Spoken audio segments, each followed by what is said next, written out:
E aí, primeiro ano, bom dia, tudo bom? Ou boa tarde, ou boa noite. Vamos lá da segmento das leis de Newton. A gente vai hoje encerrar com a terceira lei de Newton, que a gente conhece como lei da ação e reação, tá? Vamos lembrar aqui, como a gente fez outras vezes, a primeira lei de Newton é a lei da inércia, no qual a gente falava que todo corpo ia permanecer em repouso ou em movimento uniforme, em linha reta, a menos que ele fosse forçado a mudar aquele estado por forças imprimidas a ele. Né? Se está parado, vai continuar parado. Se está em movimento uniforme em linha reta, vai continuar assim por diante. Semana passada, a gente conversou sobre a segunda lei de Newton, que era o princípio fundamental da dinâmica, que ela basicamente falava sobre essa fórmula aqui. A força é igual à massa desse corpo vezes a aceleração que eu imprimo nesse corpo, né? Para eu saber por quanto que eu vou conseguir empurrar ele, ok? Hoje nós chegamos aqui na terceira lei de Newton, que é o princípio da ação e reação. A toda ação há sempre oposta uma reação igual, ou as ações mútuas de dois corpos, um sobre o outro, são sempre iguais e dirigidas às partes opostas. Pega no início aqui, ó. A toda ação há sempre oposta uma reação igual. Gente, tudo que a gente faz na nossa vida, tudo que a gente age na nossa vida, tem uma consequência em relação a isso, não é? Ó, se você não faz as atividades, se você não tira notas boas durante o ano inteiro, você não vai conseguir passar de série, você vai continuar retido. Porém, se você corre atrás, faz o exercício, mesmo com dúvida, tira nota boa, você consegue passar no final do ano, né? Então é basicamente o que o Newton fez aqui. Toda ação gera uma reação. A diferença é que aqui pra gente vai ver que essa reação tem sempre o mesmo valor, né?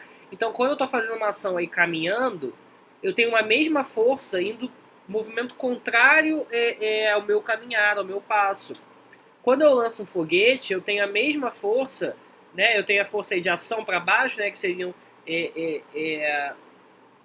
esse gás, né? Enfim, esse fogo saindo de baixo do foguete, que acaba fazendo com que ele suba, tá? Outros exemplos, umas observações, perdão, antes a gente ir para a parte dos exemplos. O par ação e reação nunca se equilibra, pois as ações atuam em corpos diferentes. Então, olha só, eu tenho uma força aí do cavalo puxando essa carroça, ao mesmo tempo que eu tenho uma reação no sentido contrário. Então, olha só, a força de ação vai para esse lado, a força de reação vai ser para esse lado. Elas não se equilibram, por quê? Porque elas estão em corpos diferentes, em sentidos diferentes. Nunca é no mesmo corpo, é sempre num corpo diferente. Outra coisa, o par aparece instantaneamente, então qualquer uma das forças pode ser ação ou reação. Por que aqui está dizendo assim, ó, que a F de AB é igual a menos F de BA? O que é menos? Porque apesar de elas serem do mesma intensidade, do mesmo valor, elas estão em sentidos diferentes. Essa daqui está indo para a minha direita, essa aqui está indo para a minha esquerda. Então elas estão em sentidos diferentes, elas têm sinais diferentes. Tá ok? Alguns exemplos, olha só. Eu tenho aqui, quando você vai lá nadar, tu vai fazer caiaque, alguma coisa assim, você faz uma ação e essa ação te gera um outro movimento para frente, né? Quando vê algum filme aí de guerra, de canhão, alguma coisa assim, ou até quando tu vai jogar alguma coisa que seja de tiro, um Free Fire da vida, um troço assim, e aí você vai atirar e tem aquele efeito rebote, que você vai meio que para trás. Por quê? Por que isso acontece no canhão? Porque a força, né, com que essa bola de canhão sai, ela é tão grande que você volta para trás um pouquinho, tem essa reação, tá? Tem o bater de asas, aí das aves e tal, porque é uma ação que elas estão fazendo, gerando esse movimento, tá? Tem também, por exemplo, olha só, quando a gente empurra um carro, a gente coloca ele em movimento, aplicando uma força nele. Existe uma outra força de reação que está sendo aplicada no sentido oposto, né? Como se fosse uma resistência, ok? Quando a gente chuta uma bola, os nossos pés também aplicam uma força sobre ela. A força da reação da bola age sobre o pé do jogador. O pé experimenta um movimento de recuo. Experimente chutar uma bola leve e uma pesada para comparar a reação da bola sobre o seu pé, né? Se eu chuto uma bola de papel, que vocês fazem aí, eu não vou sentir nada. Agora, se eu pegar e chutar uma bola pesada, tipo, sei lá, de vôlei, alguma coisa assim, de basquete, vai doer, né? Porque tem essa reação oposta, tudo bem? Um patinador encostado numa parede ganha impulso, isto é, ele se acelera ao empurrar uma parede com as mãos. O resultado da reação da parede é uma força que o habilita a qualquer aceleração. Tudo bem? Aí eu trouxe aqui um exemplo de um vídeo para a gente ver com algumas experiências. Vamos ver aqui se eu consigo botar ele. Calma aí. Ele vai mostrar alguns vídeos.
Então, olha só que legal.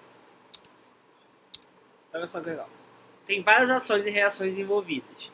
Por exemplo, quando ele faz esse fluxo de ar, o fluxo de ar está indo para um lado, o carrinho vai para o outro. Porque ele está reagindo a esse fluxo de ar. Que é a mesma coisa que acontece, por exemplo, o pneu empurra a estrada empurra o pneu. O foguete empurra o gás empurra o foguete. O homem puxa a mola puxa o homem. A terra puxa a bola puxa a terra. Então isso é para a gente entender que a lei da ação e reação, esse princípio da ação e reação, ele sempre vai ser no sentido contrário um do outro, tudo bem? Então, por exemplo, ó, a Terra atrai um pacote de arroz com uma força de... A Terra atrai um pacote de arroz com uma força de 49 newtons. Pode-se, então, afirmar que o pacote de arroz... Pensa, ó, se a Terra está atraindo esse pacote de arroz com 49 newtons, está atraindo, né? A gente viu que pela lei da ação e reação o valor tem que ser o mesmo. Então, pelo princípio da ação e reação, a gente tem que, letra A, o pacote de arroz atrai a Terra com uma força de 49 newtons também. Não tem como ser maior, porque se fosse maior, primeiro, olha só, o arroz está aqui, a Terra está atraindo ele com uma força de 49 newtons. Se o pacote de arroz estivesse atraindo a Terra, né? Tá atraindo aqui, ó, para baixo. Essa é a reação. Essa é a ação. A reação é o arroz puxar para cima. Se o arroz estivesse puxando com uma força maior do que 49, ele não ia ficar parado, ele ia subir. Ao mesmo tempo que se o arroz estivesse com uma força menor a 49, ele ia cair, porque a da Terra ia ser maior. Então não tem como isso acontecer, o valor é o mesmo, tá? Outro exemplo aqui, ó, que ele pede, ele dá alguns números, né, ele fala dos caixotes e tal, mas no final, porque eu adaptei de um outro exercício, no final ele quer saber os pares de força resultante no problema com essas três caixinhas. Então repara que eu estou fazendo uma força aqui na caixa M1 e ele quer saber como é que vão ficar essas forças. Então olha só, primeiro, seguindo o que a gente está vendo, né, de ação e reação, a gente pode fazer um esquema simples da situação, que é o que já estava desenhado lá. Uma força, né, empurrando a caixinha M1. E aí a gente vai botar nessa referência aí do sistema de coordenadas XY. Em seguida, a gente vai isolar os corpos e fazer um diagrama, que é o que ele quer. Então essa força que está empurrando a massa 1, conforme ela impulsa esse corpo 1, ela tem uma outra força que impulsa ela de volta, que é a reação. Também tem a força do peso, porque tá na Terra, né? Enfim, a gente tem a força do peso para baixo e tem a força normal para cima. Repara que peso normal aí também seria como se fosse uma ação e reação, ok? ok? Enquanto isso, eu tenho o bloco 2, ele estava ligado ao bloco 1. Então, se eu tenho uma força aqui do bloco 1, ó, para cá, para a esquerda, eu vou ter uma força aqui empurrando o bloco 2 para a direita. Se eu tenho uma força empurrando o bloco 2 para a direita, eu tenho uma outra vindo com ele para a esquerda. Esse bloco 2 ele também está preso no bloco 3. Então, se aqui eu tenho uma para lá, aqui eu vou ter que ter uma para cá. Tá ok? Então, repara que eu vou conseguindo anular isso. Ah, esse bloco 3 não vai ter uma para lá? Não, não vai ter, porque ele não está preso em ninguém. Tá? Então, repara que aqui eu tenho ação e reação, porque ele está preso. Ação e reação, porque ele está preso. Essa aqui ele não vai precisar, porque ele não está preso em ninguém. Então, ele não está empurrando, ele não está sendo empurrado por ninguém. E tem a força do peso em todos os blocos, junto com as suas normais, tá? Gente, essa foi a aula de hoje. Eu vou botar algum outro vídeo lá de experiência, você ver, para dar uma olhada. Mas o importante é identificar as leis de Newton e saber que toda ação gera uma reação. Tá ok? Um grande beijo, até semana que vem.